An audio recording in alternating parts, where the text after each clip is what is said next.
स्वागत अभिनंदन है। अभी मैं अपने महासचिव माननीय श्री चंपत राय जी से निवेदन करता हूं कि इस कार्यक्रम की प्रस्तावना करें। हाँ, कर दी ठीक, ओके ठीक। मंच पर विराजमान अयोध्यावासी जगत गुरु रामानुजाचार्य स्वामी श्रीधराचार्य जी महाराज, अशरफी भवन,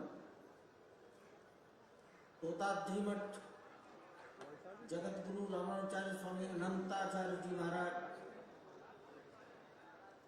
हरिधाम अयोध्या जगत गुरु रामानंदाचार्य जी महाराज, स्वामी राम दिनेशाचार्य जी, बावन जी मंदिर के महंत वैदेही वल्लभ शरण जी, रानोपाली उदासीन आश्रम के महंत भरतदास जी महाराज,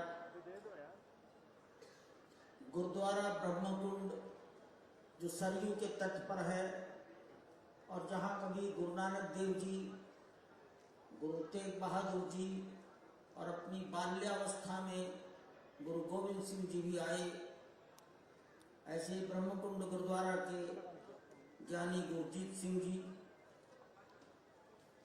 अयोध्या में 5 जैन तीर्थंकरों की जन्मभूमि है। श्वेतांबर दिगंबर सभी परंपराओं के स्थान है, मंदिर है। दिगंबर जैन मंदिर जो सबसे बड़ा है, उसके महंत ब्रह्मचारी रविंद्र कीर्ति जी महाराज, और अयोध्या में लगभग भिन्न भिन्न जातियों के भी 40 मंदिर हैं। रविदास मंदिर के महंत बनवारीपति जी महाराज, भारत के माननीय रक्षा मंत्री जी श्री राजनाथ सिंह जी, उत्तर प्रदेश के मुख्यमंत्री माननीय योगी आदित्यनाथ जी महाराज, मंच पर सभागार में उपस्थित अन्य सभी संत समाज, सज्जन वृंद, श्रद्धेय माताओं, आज यद्यपि अंग्रेजी कैलेंडर के हिसाब से 2025 का अंतिम दिन है, 31 दिसंबर, लेकिन अगर भारतीय पंचांग का विचार करें तो आज पौष मास की शुक्ल पक्ष की द्वादशी तिथि है, 12वीं दिन। आज का दिन कूर्मा अवतार भी कहलाता है, कूर्म जयंती, भगवान ने कूर्म अवतार लिया। हमारे भारतवर्ष में जैन, सिख, बौद्ध, अन्य जितनी भी परंपराएं हैं, सभी परंपराओं के तिथि त्योहार भारतीय पंचांग के अनुसार ही होते हैं। 2024 में रामलला की प्राण प्रतिष्ठा जिस दिन हुई थी, उस दिन भी पौष शुक्ल पक्ष की द्वादशी थी। संयोगवश अंग्रेजी कैलेंडर के अनुसार उस दिन 22 जनवरी थी। 2025 पौष शुक्ल द्वादशी 11 जनवरी को आई।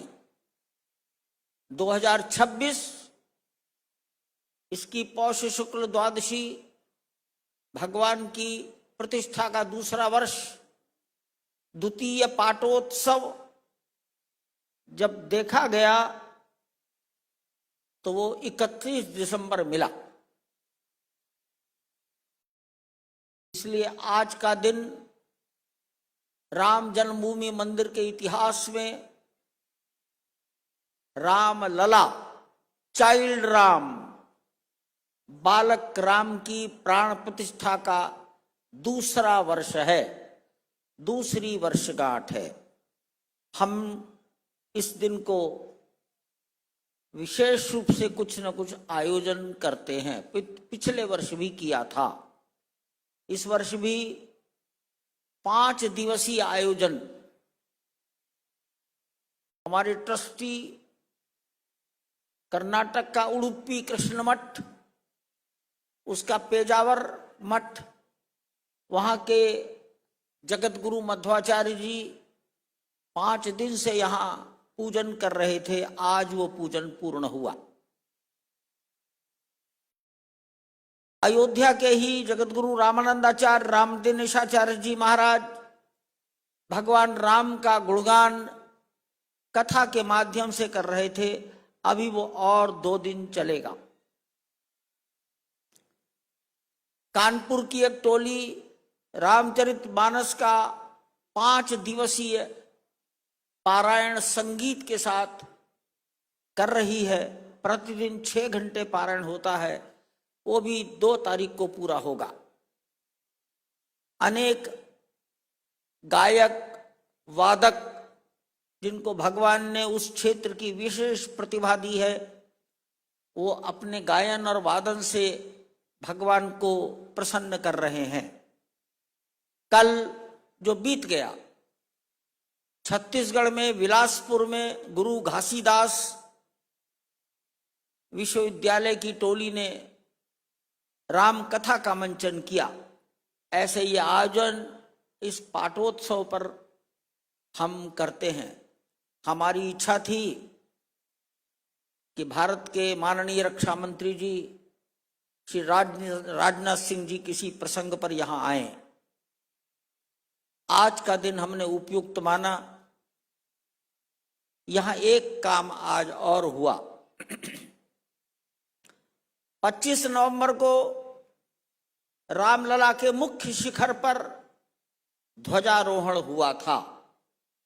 अभी 7 मंदिर और हैं, इसलिए विचार हुआ कि माता अन्नपूर्णा के मंदिर पर आदरणीय राजनाथ सिंह जी के कर कमलों से माननीय मुख्यमंत्री योगी आदित्यनाथ जी के सानिध्य में अयोध्या के कुछ 25-30 अन्य जो संत यहाँ उपस्थित हैं, उनकी उपस्थिति में ध्वजारोहण किया जाए।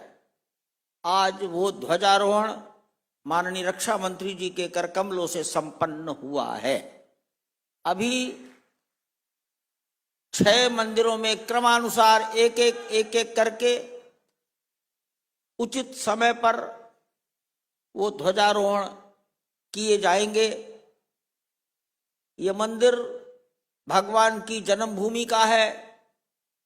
इस मंदिर को प्राप्त करने के लिए यहाँ का हिंदू समाज, यहाँ के संत महात्मा 500 वर्ष से प्रयास कर रहे थे, संघर्षरत थे।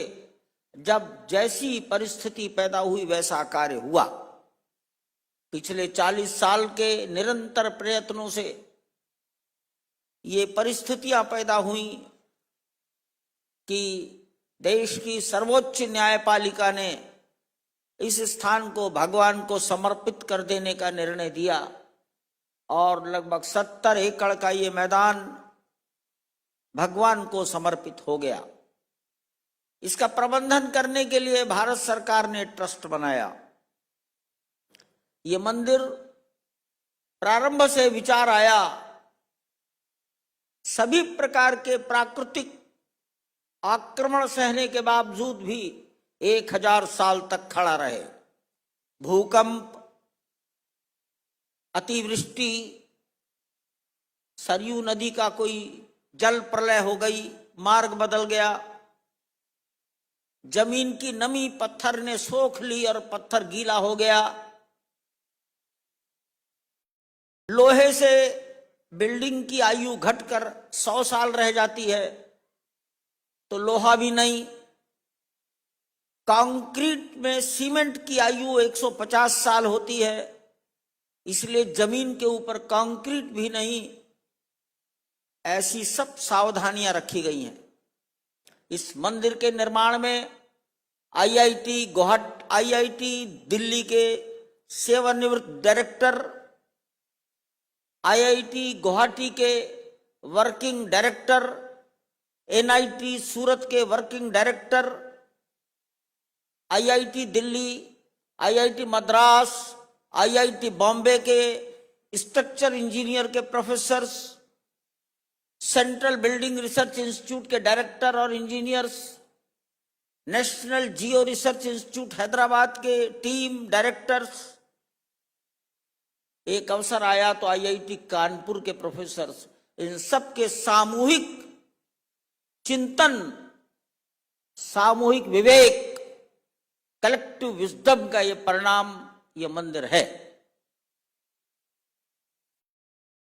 माननीय प्रधानमंत्री जी का एक इच्छा थी कि राम सूर्यवंशी हैं। दोपहर को 12 बजे जन्म हुआ है, चैत्र शुक्ल नवमी के दिन हुआ है, तो प्रत्येक वर्ष चैत्र शुक्ल नवमी 2000 दोपहर 12 बजे सूर्य देव की किरणें रामलला के ललाट पर तिलक करें, रामलला के ललाट को प्रकाशित करें। प्रधानमंत्री जी की इस इच्छा को इसरो ने स्वीकार किया। उन्हीं के विभाग की कोई डायरेक्टर महिला, उनको एक प्रोजेक्ट दिया गया, उसका laboratory trial central building research institute Roorkee में हुआ।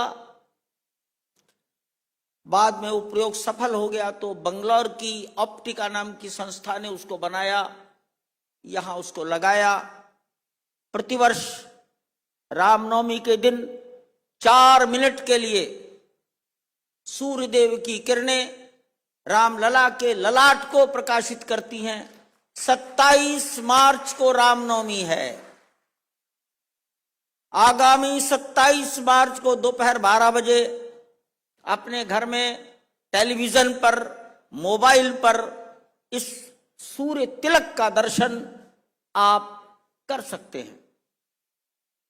एक बड़ी बात यहां रखी गई कि संपूर्ण भारत का दर्शन यहां होना चाहिए।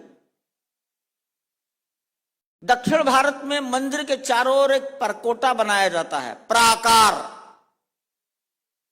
800 मीटर लंबाई का आयताकार प्राकार यहां बनाया गया है, 14 फीट चौड़ाई में है।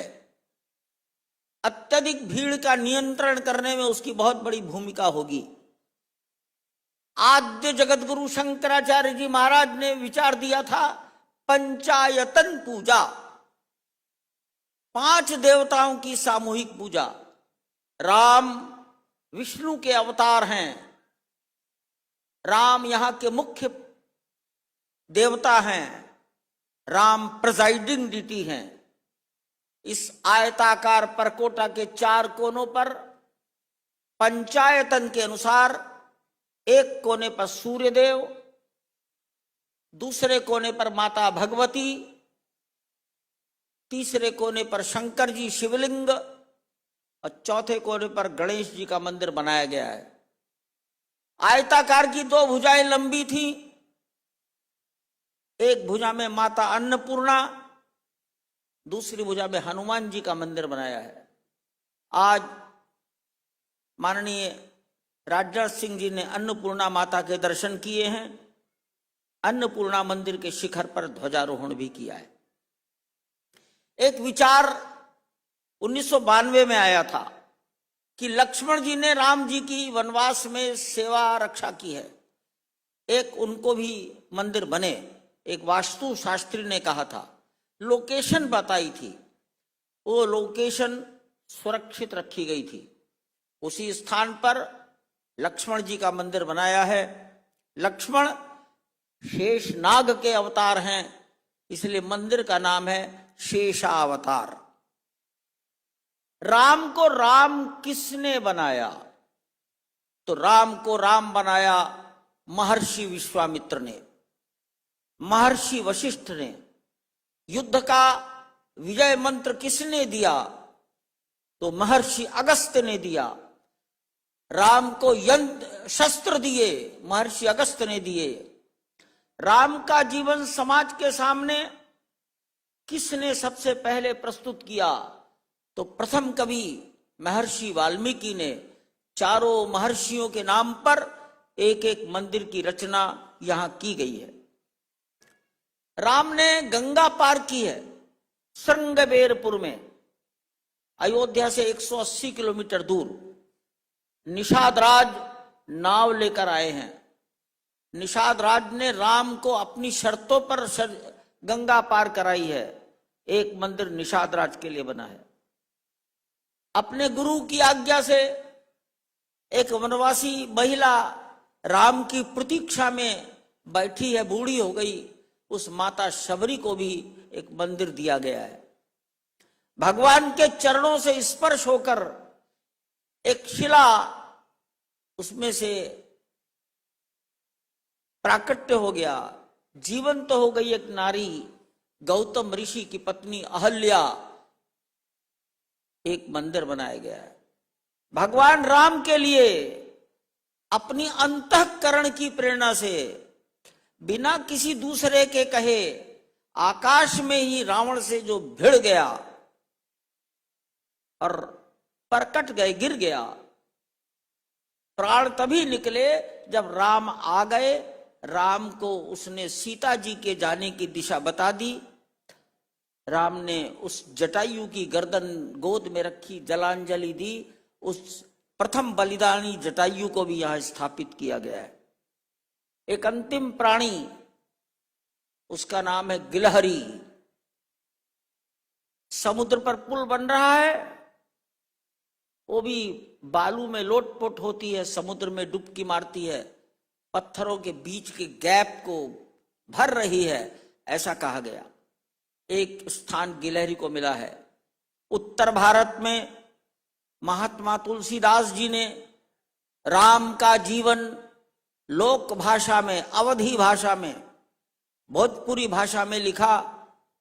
एक मंदिर महर्षि तुलसीदास जी के लिए समर्पित है।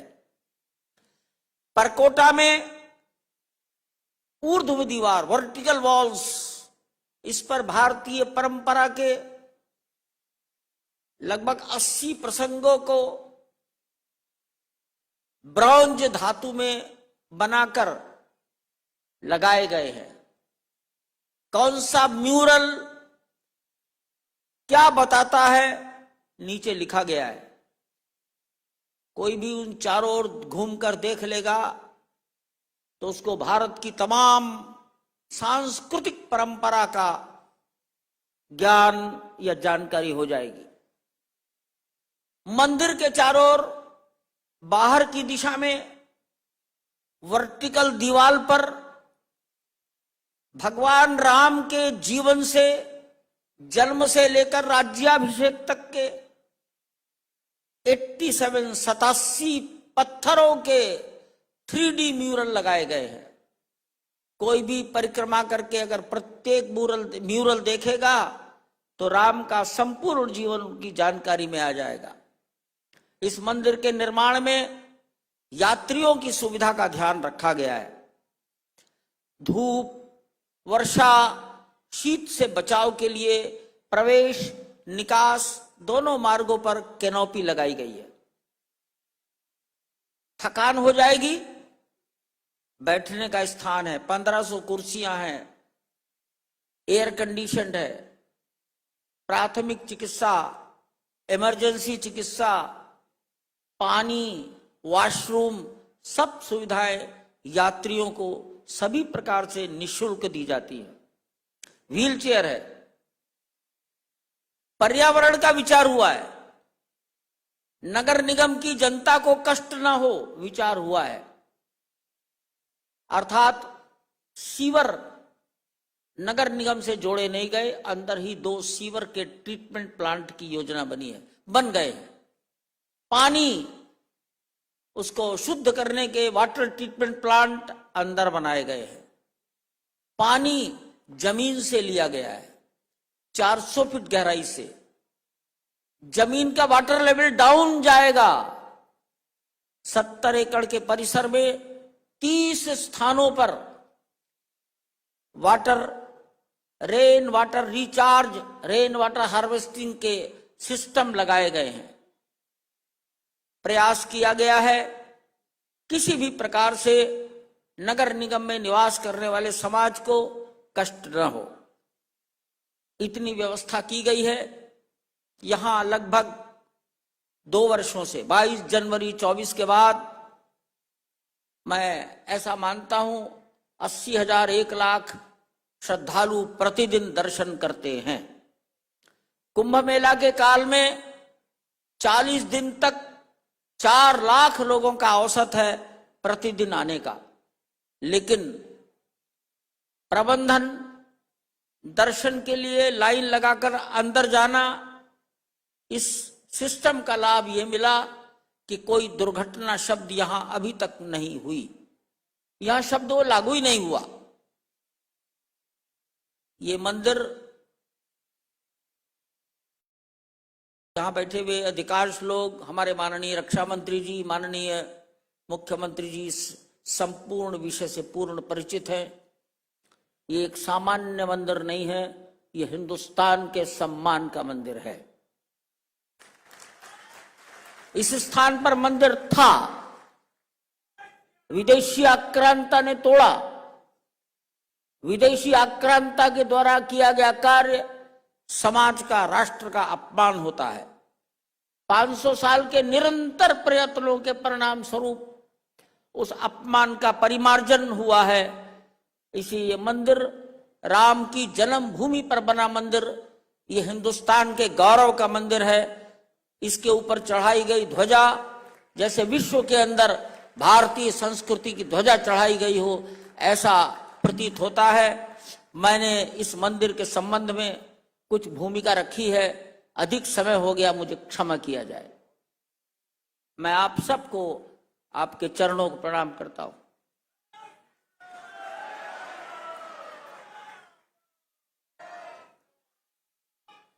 माननीय मुख्यमंत्री पूज्य योगी आदित्यनाथ जी से निवेदन है कि आप हमें मार्गदर्शन करें।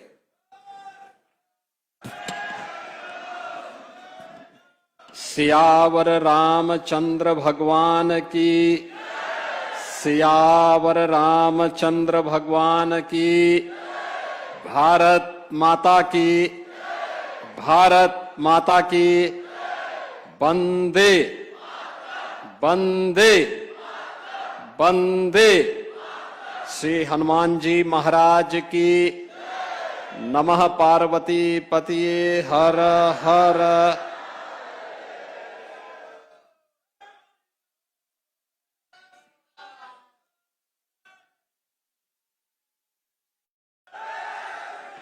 प्रतिष्ठा द्वादशी समारोह की द्वितीय वर्षगांठ के अवसर पर आज के समारोह में मुख्य अतिथि के रूप में उपस्थित भारत के लोकप्रिय और कर्मठ रक्षा मंत्री माननीय श्री राजनाथ सिंह जी,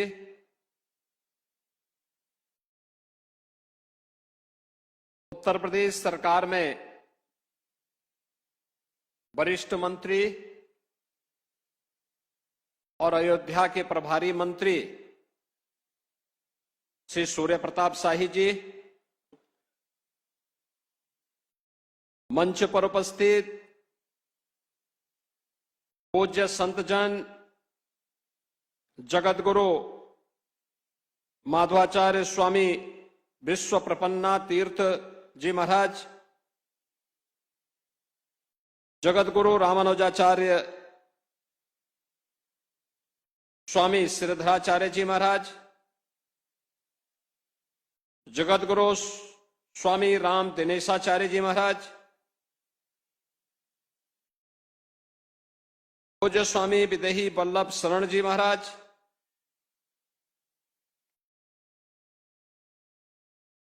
ज्ञानी चरणजीत सिंह जी, हनुमानगढ़ी के श्री महंत धर्मदास जी महाराज, ज्ञानी गुरजीत सिंह जी,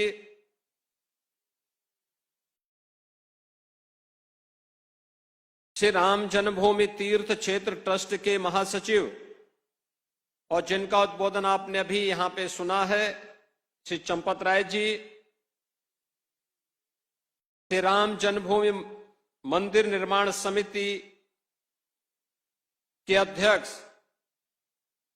श्री निपेंद्र मिश्र जी, श्री राम जन्मभूमि तीर्थ क्षेत्र के न्यासी महंत दिनेन्द्र दास जी महाराज, महापौर अयोध्या महंत गिरीशपति त्रिपाठी जी, जिला पंचायत अध्यक्ष श्रीमती रोली सिंह जी, मान्य विधायक गण श्री वेद प्रकाश गुप्ता जी, अमित सिंह चौहान जी, चंद्रभानु पासवान जी, रामचंद्र यादव जी, अभय सिंह जी, आज के इस समारोह में उपस्थित सभी पूज्य संतजन, श्री राम जन्मभूमि तीर्थ क्षेत्र न्यास से जुड़े हुए हमारे सभी पदाधिकारीगण, उपस्थित सभी भक्तजन और उपस्थित बहन और भाइयों,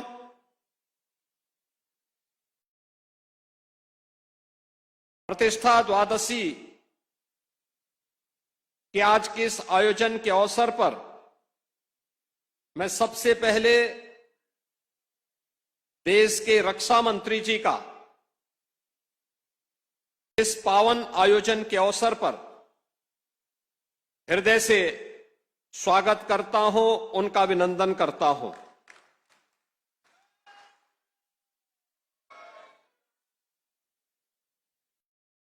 माननीय रक्षा मंत्री जी ने उत्तर प्रदेश के मुख्यमंत्री के रूप में कार्य करते हुए भी और उत्तर प्रदेश सरकार और संगठन के विभिन्न दायित्वों का निर्वहन करते हुए श्री राम जन्मभूमि आंदोलन में उनकी प्रत्यक्ष भूमिका रही है और इसीलिए आज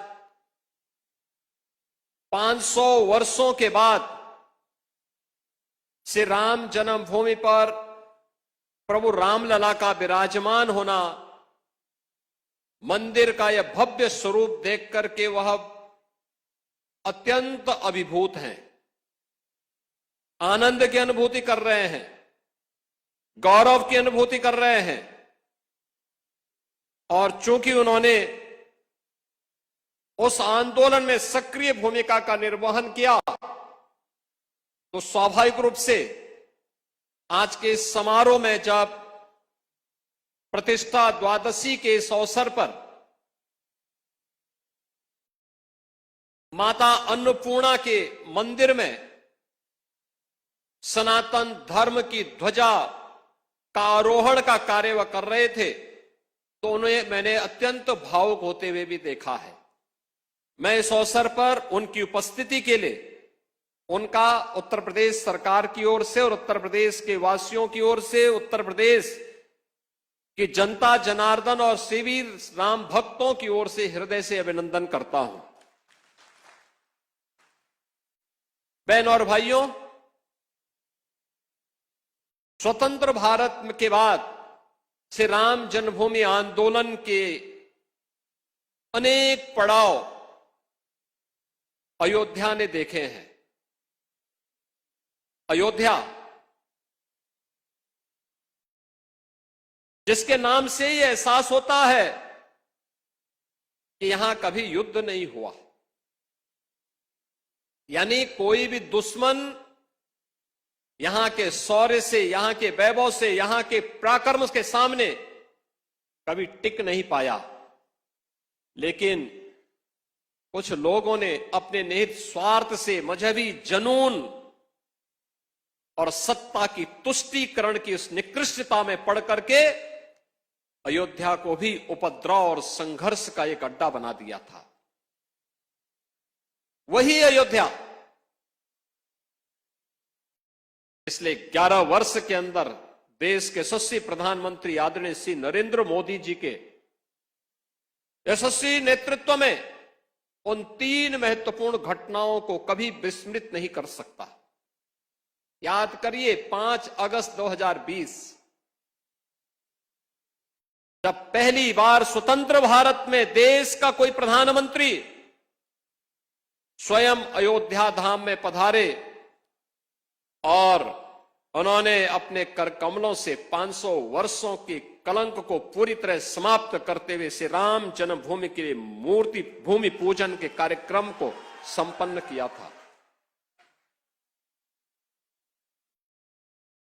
दूसरी तिथि जब 22 जनवरी 2024 को, और हिंदू पंचांग के अनुसार कहें तो पौष शुक्ल द्वादशी की वह पवित्र तिथि, जब स्वयं फिर आदरणीय प्रधानमंत्री जी अयोध्या धाम पधारे और उन्होंने श्री राम लला के भव्य मूर्ति की प्राण प्रतिष्ठा के कार्यक्रम को अपने कर कमलों से संपन्न किया।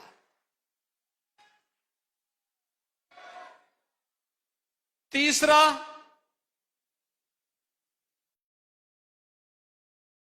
जब अभी 25 नवंबर को विवाह पंचमी के शुभ अवसर पर आदरणीय प्रधानमंत्री जी फिर अयोध्या आए थे और राम मंदिर के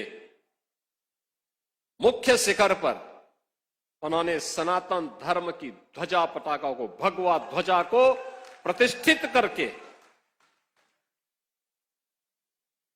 सनातन से ऊपर कोई नहीं, इस सनातन की ध्वजा पताका हमेशा दिग दिगंत तक ऐसे ही गूंजती रहेगी और ऐसे ही दिखाई देगी। इस उद्घोष के साथ उन्होंने अयोध्या में आकर के पूरे देश और पूरी दुनिया को एक संदेश दिया। बहनों और भाइयों, अयोध्या ने जो संघर्ष देखा था, पिछली सरकार ने अयोध्या को लहूलुहान करने का कार्य किया था।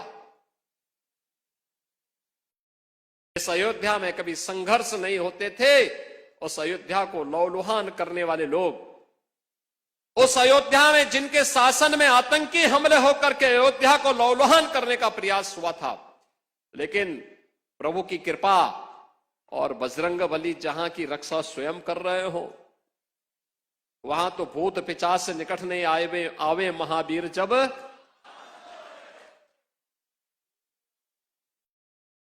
हनुमानगढ़ी में भगवान यानी हनुमान जी महाराज स्वयं विराजमान है। कैसे कोई आतंकी यहां घुस जाता।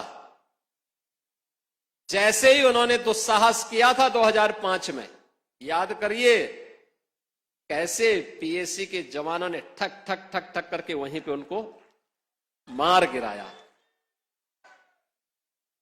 अयोध्या तो संदेश देती है और उसी संदेश को आगे बढ़ाने के लिए अब आप देखते होंगे देश और दुनिया का कोई भी ऐसा श्रद्धालु नहीं, सनातन धर्मावलंबी नहीं, जो अब अयोध्या आकर के दर्शन करके अभिभूत न होता हो।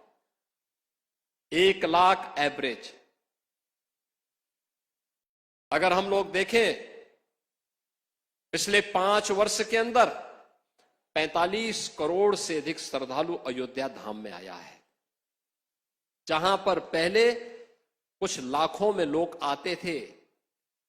याद करिए 17 के पहले न बिजली थी, न पानी थी, न स्वच्छता थी, न सड़क थी, न कनेक्टिविटी थी, कोई सुविधा नहीं थी, सुरक्षा की भी व्यवस्था नहीं थी, और कोई जय श्री राम बोलता था तो उस पर लाठी जरूर पड़ जाते थे, गिरफ्तारियां हो जाती थी। आज तो आप देश में जाइए, राम राम बोलिए, जय श्री राम बोलिए, और अब तो भारत सरकार की योजना भी जी राम जी के नाम पर ही आ गई है, जो रोजगार की सबसे बड़ी स्कीम बनने जा रही है। कोई भी बेरोजगार व्यक्ति जब आएगा और कहेगा कि मुझे रोजगार चाहिए अपनी ग्राम पंचायत में, साल में 125 दिन का रोजगार की गारंटी उसको उसके गांव में मिल जाएगी, तो जी राम जी हो गया। बहनों और भाइयों, अयोध्या आज दुनिया की पहली सोलर सिटी, भारत की पहली सोलर सिटी के रूप में अयोध्या आ गई है। सूर्यवंश की राजधानी, पहली सोलर सिटी। अयोध्या में अंतर्राष्ट्रीय एयरपोर्ट महर्षि वाल्मीकि के नाम पर। रेलवे की डबल लाइन के साथ अयोध्या धाम जुड़ गया है। बेहतरीन कनेक्टिविटी अयोध्या का, लखनऊ से, गोरखपुर से, प्रयागराज से, काशी से, हर ओर से। अब अयोध्या में क्या नहीं है। जिस अयोध्या में सिंगल लेन की सड़कें थी, आज चारों ओर से 4 लेन की सड़कें। और कोई भी श्रद्धालु आता है, किसी भी सीजन में आए, आराम से दर्शन करता है, अभिभूत होकर के, मस्त होकर के फिर जाता है, अभिभूत होता है। और हमारी पीढ़ी सचमुच सौभाग्यशाली है। कई पीढ़ियां, 500 वर्षों के इतिहास को जब हम देखते हैं, 500 वर्षों के इतिहास को जब हम देखते हैं, याद करिए 1526 से लेकर के 1528 से लेकर के 1992 तक, और 1992 से लेकर के उसके उपरांत भी अयोध्या में हर 20-25 वर्ष के अंदर कोई ना कोई बड़ा संघर्ष राम भक्त करता था राम मंदिर को वापस लेने के लिए। लगातार संघर्ष करता रहा, कभी बैठा नहीं, रुका नहीं, झुका नहीं। उसने सत्ता की परवाह नहीं की, उसने दमन की परवाह नहीं की, उसने गोलियों और लाठियों की परवाह नहीं की। वो लड़ता रहा और उस संघर्ष का परिणाम हमारे सामने था। और यह आंदोलन सफलता की नई ऊंचाइयों तक तब पहुंचा जब राष्ट्रीय स्वयंसेवक संघ ने नेतृत्व दिया। पूरे पूज्य संतों को एक मंच पर लाने में, श्रद्धेय अशोक सिंघल जी ने एक मंच पर लाने में सफलता प्राप्त की। एकदम गुलामी का कलंक मिटा और भव्य राम मंदिर का मार्ग प्रशस्त होता हुआ दिखाई दिया। बहनों और भाइयों, आज उसी प्राण प्रतिष्ठा के 2 वर्ष पूर्ण होने के उपलक्ष्य में आज का इस समारोह यहां पर आयोजित हो रहा है। अयोध्या की इस दिव्यता को, इस भव्यता को अनंत काल तक बनाए रखने के लिए हम सबको, हर सनातन धर्मावलंबी को आगे बढ़ना पड़ेगा। एक साथ अपने जीवन का हिस्सा इसको बनाना पड़ेगा। ये यात्रा की विराम नहीं, ये नई यात्रा की शुरुआत है। विरासत पर गौरव की अनुभूति करते हुए विकास के नित नए प्रतिमान को स्थापित करना। और इसी के लिए प्रधानमंत्री जी ने हर भारतवासियों के सामने विकसित भारत की एक संकल्पना दी है। यह देश अब आजादी के 100 वर्ष पूरा करेगा। हर भारतवासी के सामने एक संकल्प होना चाहिए, और वो संकल्प होना चाहिए कि हमें अपनी विरासत का संरक्षण करते हुए अपने स्तर पर, जिस क्षेत्र में हम हैं, जिस फील्ड में हम काम कर रहे हैं, वहां उत्कृष्टतम कार्य करके दिखाना है। अपने देश के लिए, सनातन धर्म की ध्वजा पताका को ऊपर उठाने के लिए हम सबको मिलकर के सामूहिक प्रयास को आगे बढ़ाना पड़ेगा। और यही प्रयास भारत को दुनिया की एक बड़ी ताकत के रूप में स्थापित करेगा। प्राण प्रतिष्ठा द्वादशी के अवसर पर मैं एक बार फिर से सभी राम भक्तों को बधाई देता हूं। आज के समारोह के मुख्य अतिथि माननीय रक्षा मंत्री जी का हृदय से अभिनंदन करता हूं। आप सबके प्रति भी हृदय से अपनी शुभकामनाएं देते हुए प्रभु से यही प्रार्थना करता हूं कि वो आपके जीवन में, कल वर्ष 2026 का पहला दिन है। 2026 अंग्रेजी तिथि का जो वर्ष प्रारंभ हो रहा है, यह पूरा वर्ष आपके जीवन में शुभ और मंगलकारी हो, इस विश्वास के साथ आप सबके प्रति मेरी मंगलमय शुभकामनाएं हैं। धन्यवाद। जय हिंद। जय जय श्री राम।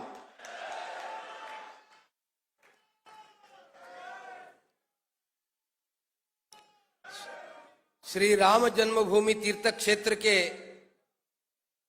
निवेदन को स्वीकार करते हुए प्रतिष्ठा द्वादशी के शुभ संदर्भ में यहां आकर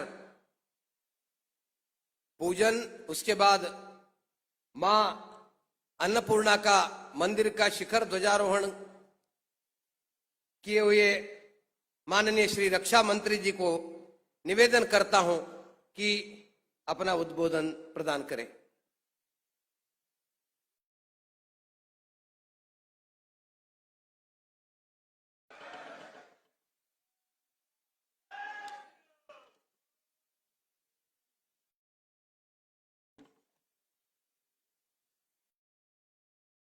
बोलिए सियावर रामचंद्र की, सियावर रामचंद्र की।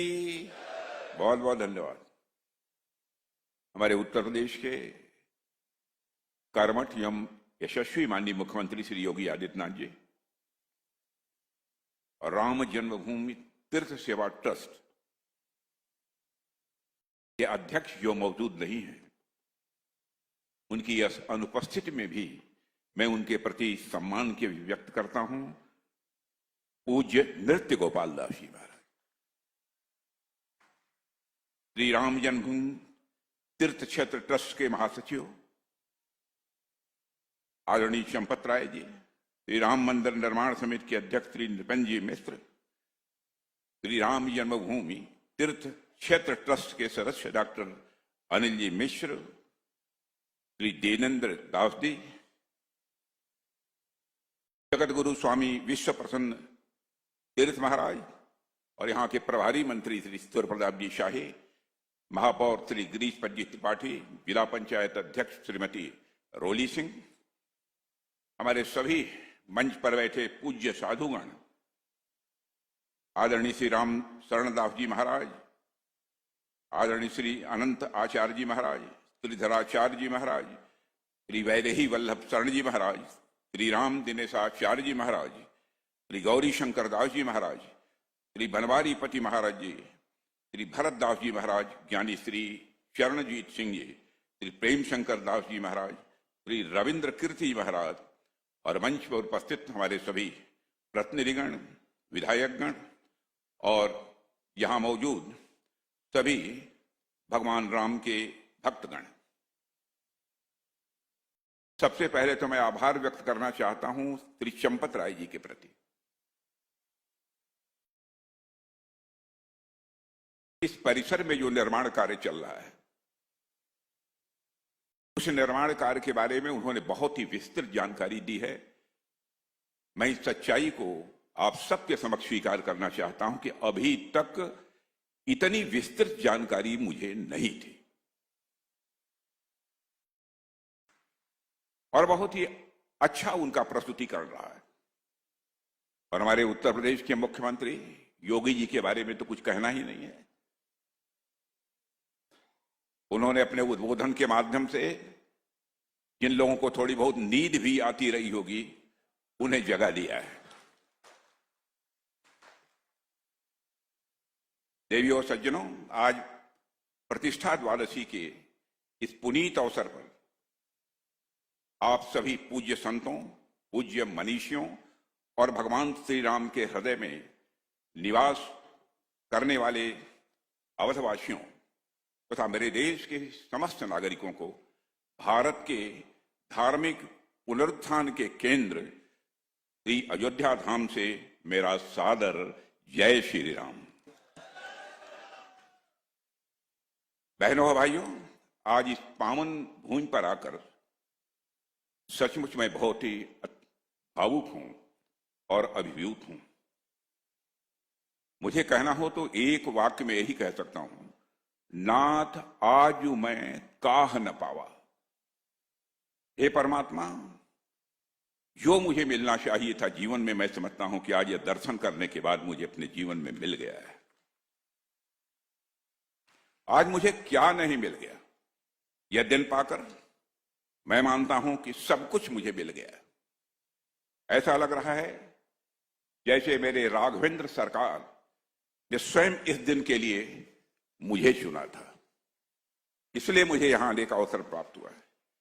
साथियों, आज से 2 वर्ष पूर्व हमारे प्रभु श्री राम सदियों की प्रतीक्षा के उपरांत अपने दिव्य मंदिर में विराजमान हुए हैं।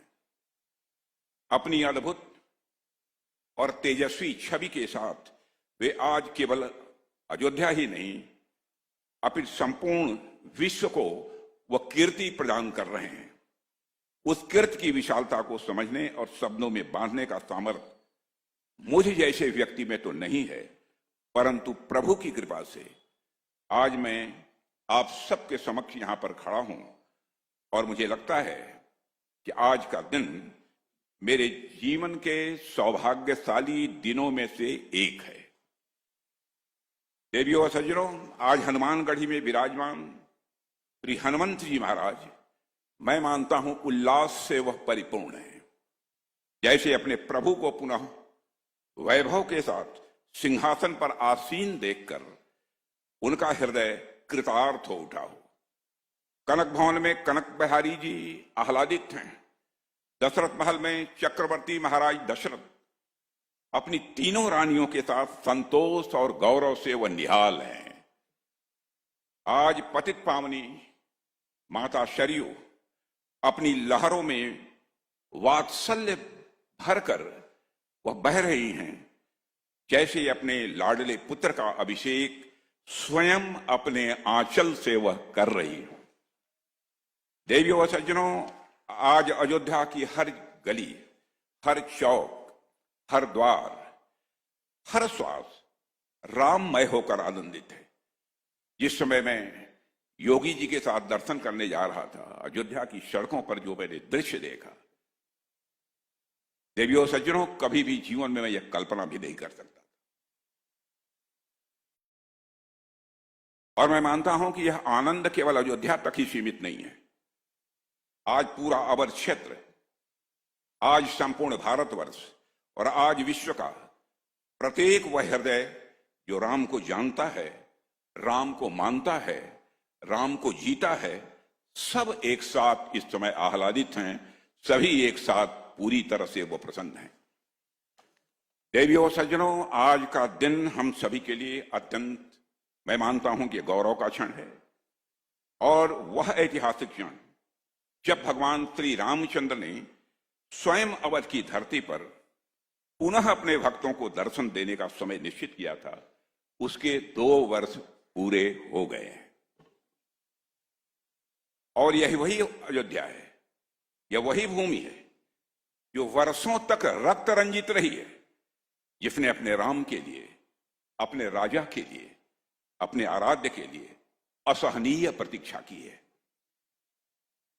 जिसने अपमान सहे, जिसने पीड़ा सही है, लेकिन फिर भी अपनी आस्था को कमजोर नहीं होने दिया, अपनी आस्था को डगमगाने नहीं दिया। आज जब श्री प्रभु राम के आगमन के 2 वर्ष पूर्ण होने पर हम सभी यहां साक्षी बने खड़े हुए हैं, तो यह उन सदियों की प्रतीक्षा के पूर्ण होने का उत्सव है, ऐसा मैं मानता हूं। 2 वर्ष पूर्व पौष शुक्ल पक्ष की द्वादशी को जो प्राण प्रतिष्ठा हुई थी, वह केवल राम लला की मूर्ति की प्राण प्रतिष्ठा नहीं थी, अपितु वह एक लंबे समय के बाद भारत के जनमानस में पुनः हुई आध्यात्मिक प्राण प्रतिष्ठा थी। मेरे बहनों एवं भाइयों, हमारे प्रधानमंत्री जी कहते हैं कि आज इस देश में जो कुछ भी हो रहा है और आने वाले कुछ वर्षों में इस देश में जो कुछ भी होगा, वह भविष्य के 1000 वर्षों की नींव रखेगा। भगवान रामलला के मंदिर का, चाहे वह स्थापत्य हो या फिर इसकी भावना, उनके इस कथन को मैं मानता हूं कि चरितार्थ कर रहे हैं। बिना लौह धातु के केवल विशिष्ट शिलाओं से निर्मित यह मंदिर आगामी हजारों वर्ष तक प्रभु श्री राम के चरित्र का गुणगान विश्व के सम्मुख करता रहेगा। ऐसा मैं मानता हूं। हम सभी पिछली अनेक पीढ़ियों में सबसे सौभाग्यशाली पीढ़ी में जन्म लिए। हम सभी पिछले अनेक पीढ़ियों में सबसे सौभाग्यशाली पीढ़ी में जन्मे हैं और ये हमारे पूर्व जन्मों का फल है कि हम यह दिव्य दृश्य प्रत्यक्ष अपनी आंखों से देख रहे हैं। इस दुनिया से जाते समय हम सबके लिए सबसे बड़ा संतोष का विषय होगा, मेरे बहनों भाइयों, कि हमने अयोध्या में अपने राम को 2 साल पहले आते हुए हमने देखा है। सैकड़ों वर्षों से अयोध्या अपने राम का इंतजार कर रही थी।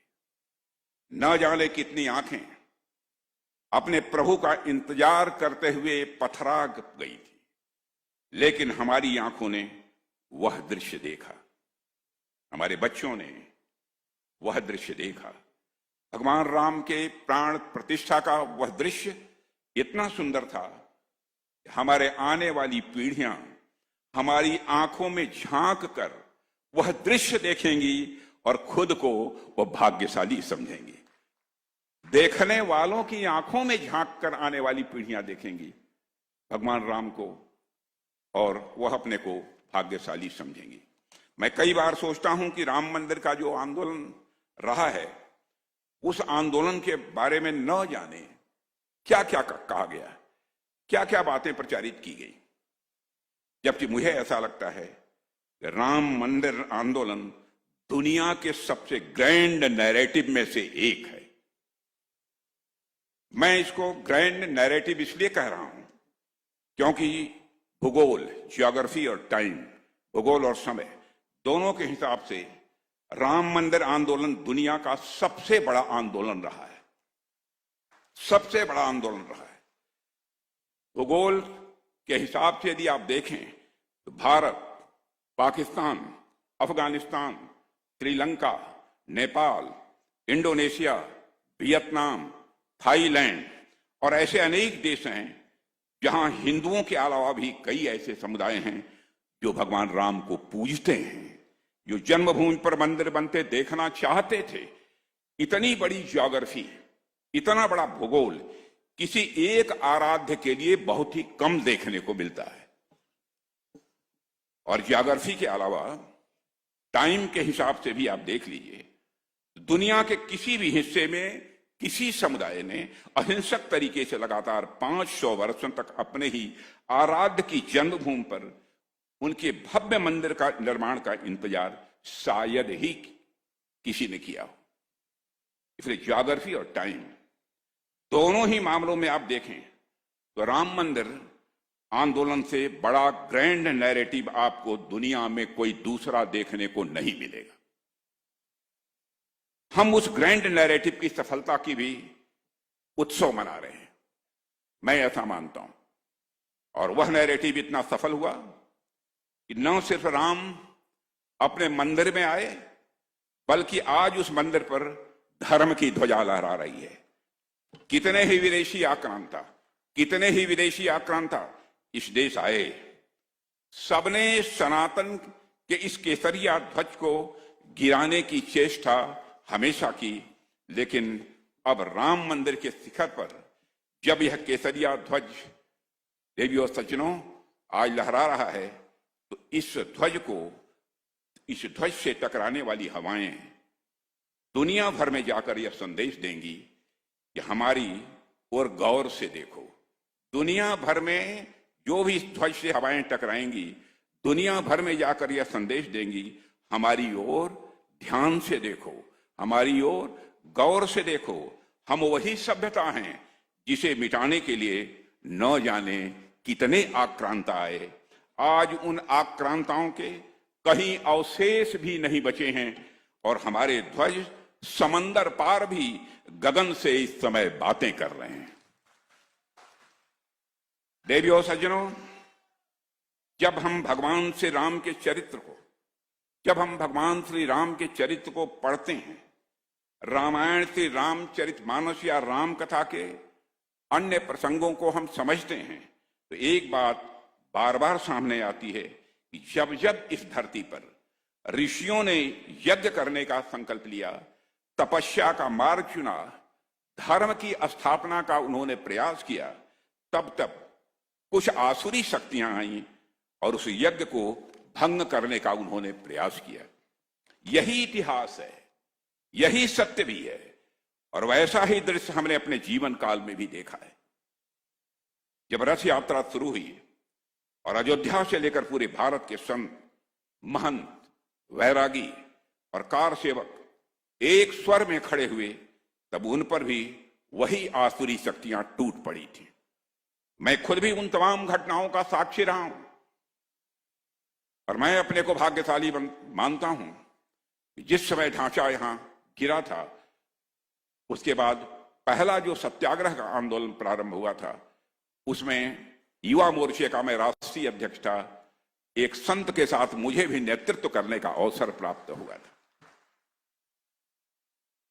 गोलियां चली थी उस समय, लाठियां बरसी, रास्ते रोके गए, और प्रभु राम का नाम लेने वालों को अपराजित घोषित करने का भी उस समय प्रयास किया गया। राम का नाम लेने वालों को कारागार की चार दीवारियों के पीछे कर दिया गया। पर देवियों सज्जनों, हम सब ने प्रभु राम से ही सीखा है, समय सबका न्याय करता है। प्रभु राम से हम सबने सीखा है, समय सबका न्याय करता है। जिसने राम का साथ दिया, जिसने राम राज्य का साथ दिया, जिसने अयोध्या और अवध के विकास का साथ दिया, वह आज प्रभु की कृपा से निरंतर इस राष्ट्र की सेवा में लगा हुआ है। और जिन्होंने राम काज के मार्ग में अवरोध खड़े किए, जिन्होंने संतों, वैरागियों और नागा साधियों तक पर भी गोलियां चलवाई, जिन्होंने त्याग और तपस्या को कुचलने का काम किया, उनकी स्थिति भी आज दुनिया देख रही है। देवियों सज्जनों, कोई भी सामाजिक आंदोलन अचानक शून्य से जन्म नहीं लेता है। कोई भी सामाजिक आंदोलन शून्य से जन्म नहीं लेता है। वह समाज की चेतना से निकलता है, समाज के भीतर पलता है, और समाज के बदलाव के अनुसार खुद को बदलते हुए आकार भी लेता है। और जब आंदोलन आगे बढ़ता है तो वह समाज की दिशा भी तय करता है। राम मंदिर निर्माण का आंदोलन भी एक ऐसा ही आंदोलन रहा है जिसने न केवल इतिहास को झकझोरा है, बल्कि वर्तमान को दिशा दी है और साथ ही भविष्य की नींव भी रखी है। बहनों भाइयों, यह संघर्ष कोई एक दिन का नहीं था। यह संघर्ष कोई एक दिन का नहीं था।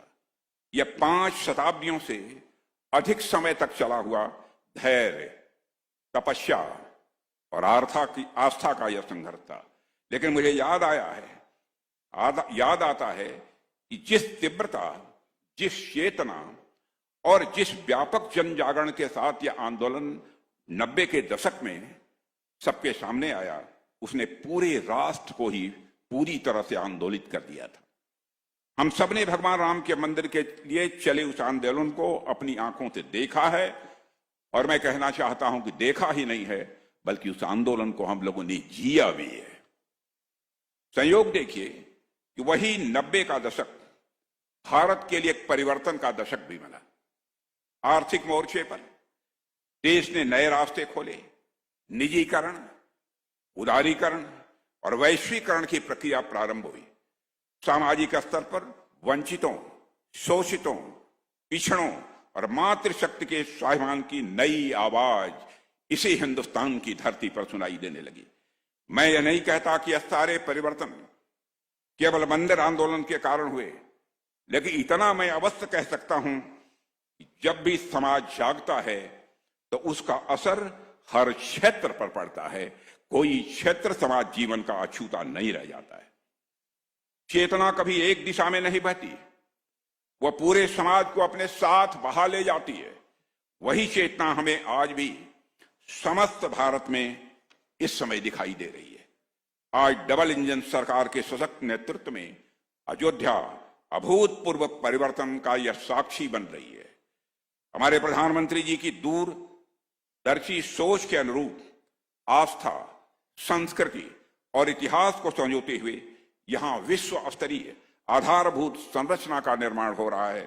राम मंदिर निर्माण के बाद करोड़ों श्रद्धालुओं के आगमन ने अयोध्या को वैश्विक धार्मिक पर्यटन का केंद्र बना लिया है। सड़कों, आवास, हरित क्षेत्रों, हवाई अड्डे और रेलवे के विकास से अयोध्या एक आधुनिक, सुरक्षित और समृद्ध मॉडल शहर के रूप में इस समय हम सबके सामने खड़ा है। देवियों सज्जनों, यह विकास केवल मैं मानता हूं अयोध्या का विकास नहीं है, बल्कि समूचे भारत के गौरव का यह प्रतीक है। इसलिए मैं श्री हनुमान जी के प्रत्यक्ष कृपा पात्र उत्तर प्रदेश के यशस्वी मुख्यमंत्री श्री योगी आदित्यनाथ जी को भी इसके लिए मैं विशेष बधाई देना चाहता हूं।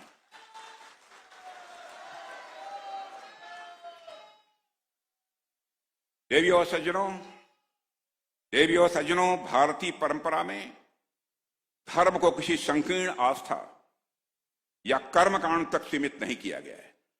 भारतीय परंपरा में धर्म को किसी संकीर्ण आस्था या कर्मकांड तक सीमित नहीं किया गया है, बल्कि उसे जीवन की संपूर्ण व्यवस्था के रूप में देखा गया है। और जब धर्म को साकार रूप में देखना हो तो श्री राम का चरित्र अपने आप स्वाभाविक रूप से सामने आकर खड़ा हो जाता है। महर्षि वाल्मीकि ने भी राम को विग्रहवान धर्म कहा है। महर्षि वाल्मीकि ने भी राम को विग्रहवान धर्म कहा है, अर्थात धर्म स्वयं यदि देह धारण करे तो वह राम होगा। धर्म यदि स्वयं देह धारण करे वह कौन होगा? कौन होगा? कौन होगा? कौन होगा?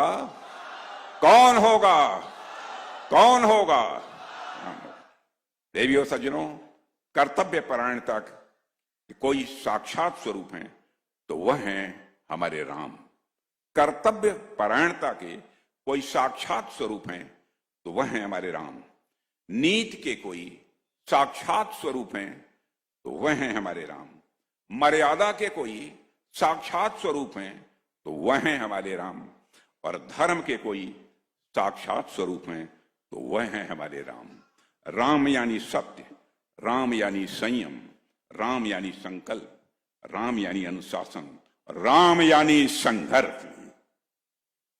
सबके साथ राम यानी संघर्ष। राम का जीवन किसी चमत्कार या अलौकिकता का प्रदर्शन नहीं है, बल्कि वह निरंतर कठिन परिस्थितियों में विवेकपूर्ण निर्णय लेने की, मैं मानता हूं, अपने में वह कथा है। वे धर्म के रक्षक ही नहीं बल्कि धर्म के अनुशीलक भी हैं। उनका धर्म स्थिर नहीं है, उनका धर्म परिस्थितियों के साथ प्रश्न करता है। उनका धर्म परिस्थितियों से प्रश्न करता है, स्वयं को कसौटी पर कसता है और फिर भी मूल्यों से विचलित वह नहीं होता है। ऐसा है हमारे राम का धर्म। राम की महानता इसी में है कि वे कभी अपने कर्तव्य को सरल नहीं बनाते, बल्कि स्वयं को कठोर बनाकर कर्तव्य का वह निर्वाह करते हैं।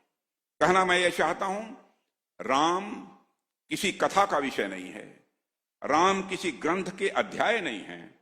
राम वह चेतना है जो मनुष्य को मनुष्य बनाए रखती है। राम वह चेतना है जो मनुष्य को मनुष्य बनाए रखती है। जहां निर्णय लेना कठिन हो जाता है वहां राम आदर्श बनकर खड़े हो जाते हैं। जहां शक्ति उन्माद बनने लगती है वहां राम मर्यादा बनकर खड़े हो जाते हैं। जहां अधिकारों की बात आती है वहां राम कर्तव्य बनकर हम सबके सामने आ जाते हैं। ऐसे हैं हमारे राम।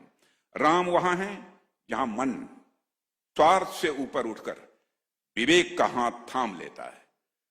राम वहां है जहां मन स्वार्थ से ऊपर उठकर विवेक का हाथ थाम लेता है। राम उस धर्म का स्वर है जो जीवन के हर संघर्ष में उतरता है। वन की धूल में राम है, राज सिंहासन की गरिमा में राम है, निषाद राज के आलिंगन में राम है और सबरी की प्रतीक्षा में भी यदि कोई है तो हमारे और आपके राम है। जहां किसी ने आखिरी आशा छोड़ी नहीं, जहां किसी ने आखिरी आशा छोड़ी नहीं वहां राम उपस्थित हैं।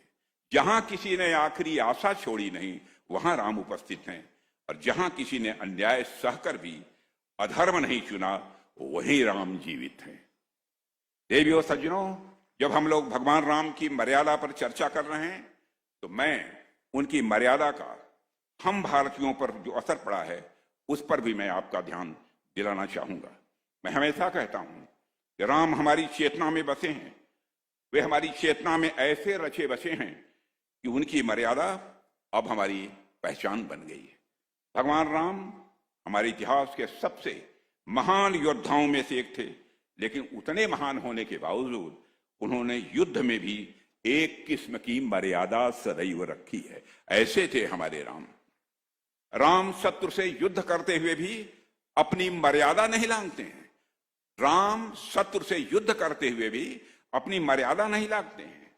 जब युद्ध भूमि में राम नागपाश जैसे दिव्यास्त्रों के प्रभाव में आते हैं तो वे उसे अस्वीकार नहीं करते, बल्कि उसकी शक्ति और नियमों को स्वीकार करते हैं। युद्ध के बीच में भी राम मर्यादा नहीं छोड़ते, और रावण जब निहत्था होता है, जब रावण निहत्था होता है तो हमारे राम युद्ध को स्थगित कर देते हैं। ऐसे हैं मर्यादा पुरुषोत्तम भगवान राम।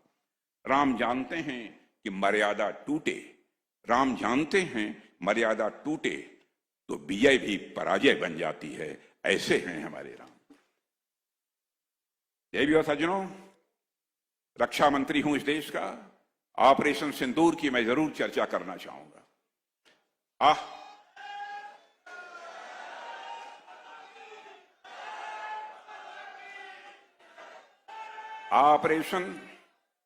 ऑपरेशन सिंदूर के दौरान भारत ने भी भगवान राम की इसी मर्यादा का पालन किया है। ऑपरेशन सिंदूर के दौरान भारत ने भी भगवान राम के इसी मर्यादा का पालन किया है। जैसे राम का लक्ष्य रावण का संहार नहीं बल्कि अधर्म का अंत था, हमारा भी वही लक्ष्य था कि हम आतंकियों और उनके आकाओं को सबक सिखा कर आएंगे, और हमने बहनों भाइयों बस यही किया।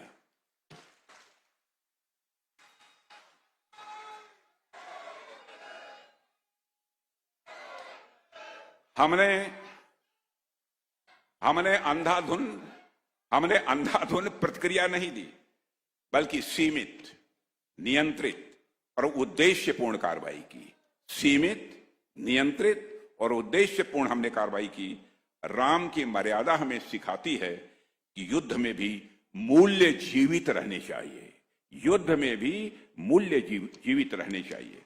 ऑपरेशन सिंदूर ने भी सिद्ध किया कि आधुनिक भारत राम की उस मर्यादा का सच्चा उत्तराधिकारी है। राम विनम्र हैं, राम शीलवान हैं, राम कृपालु हैं, लेकिन जहां आवश्यकता पड़ती है वहां वही राम अजान भुज सरचापधर संग्राम जितखर दूषणम, यानी राम जी वहीं दुष्ट दलन की भूमिका में भी आ जाते हैं। ऑपरेशन सिंदूर के दौरान हमने भगवान राम की उसी प्रेरणा के तहत ही काम किया है। देवियों सज्जनों, इस भव्य मंदिर के प्रांगण में मुझे एक और बात स्मरण हो रही है। अयोध्या में आज माता शबरी मंदिर, निषाद राज मंदिर, सुग्रीव मंदिर, वाल्मीकि मंदिर जैसे अनेक मंदिर न केवल दिव्यता के बल्कि सर्व समावेशिता के एक प्रत्यक्ष उदाहरण के रूप में हमारे सम्मुख विद्यमान है। जो सामाजिक समरसता हम श्री राम जी के जीवन में देखते हैं, वही समरसता आज हमें श्री राम जी के मंदिर के प्रांगण में भी देखने को मिल रही है।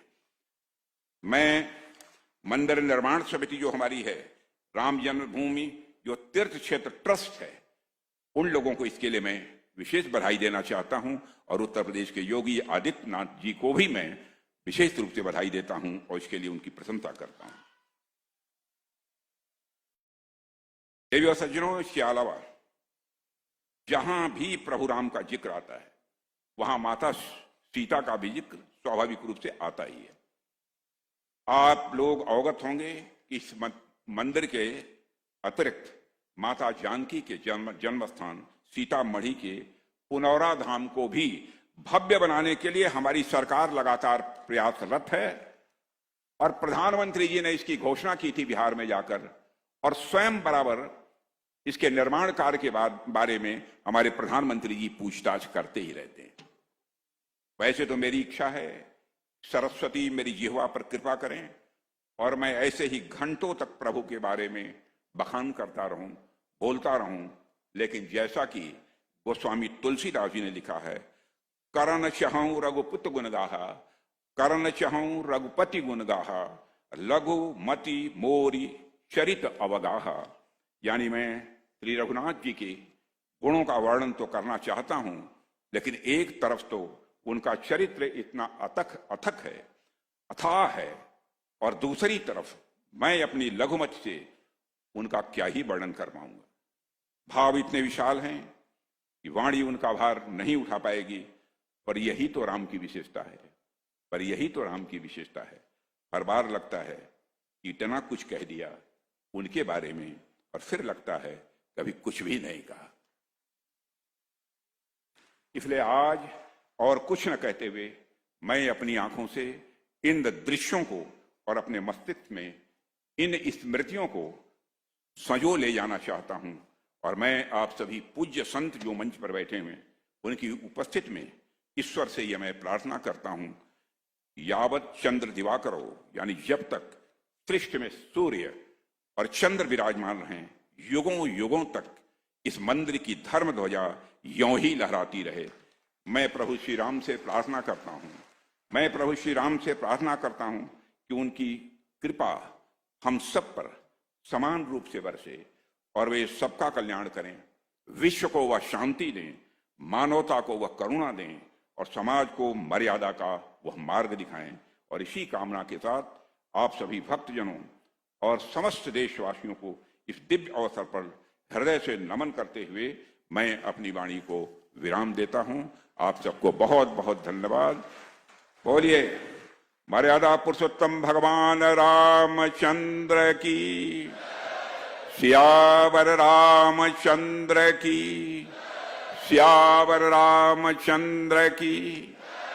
बहुत बहुत धन्यवाद।